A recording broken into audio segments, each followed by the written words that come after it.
এক মাস সিয়াম সাধনার পর চাঁদ দেখা গেলেই ঈদ পালন করে মুসলিম বিশ্ব। এক এক দেশে এক এক দিন পালন করা হয় ঈদ। আসুন জেনে নেই 2025 সালে ঈদ উল ফিতর কবে উদযাপিত হচ্ছে বিভিন্ন দেশে। বিশ্বের প্রথম দেশ হিসেবে এবারের ঈদ উল ফিতরের তারিখ ঘোষণা করেছে অস্ট্রেলিয়া। দেশটির অস্ট্রেলিয়ান ফতোয়া কাউন্সিল জানিয়েছে, আগামী সোমবার 31 মার্চ দেশটিতে উদযাপিত হবে ঈদ উল ফিতর। ভৌগোলিক অবস্থানের কারণে অস্ট্রেলিয়ায় প্রতিবছর প্রথম ঈদের ঘোষণা দেয়। এরপর দ্বিতীয় দেশ হিসেবে আনুষ্ঠানিকভাবে ঈদের তারিখ ঘোষণা করেছে ব্রুনাই। তারাও সোমবার 31 মার্চ ঈদ উদযাপন করবে। একই সঙ্গে মালয়েশিয়াও ঈদের ঘোষণা দিয়েছে, অর্থাৎ এই দুই দেশ একই দিনে ঈদ উদযাপন করতে যাচ্ছে।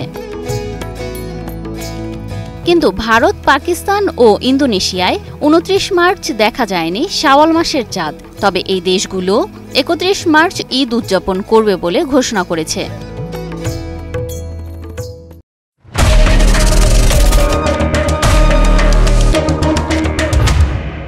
এদিকে 30 মার্চ ঈদ উদযাপনের ঘোষণা করেছে সৌদি আরব। 29 মার্চ শনিবার 1946 হিজরি সনের পবিত্র শাওয়াল মাসের চাঁদ দেখা গেছে সৌদি আরবে। তাই আগামীকাল রবিবার দেশটিতে পবিত্র ঈদ উল ফিতর উদযাপিত হবে।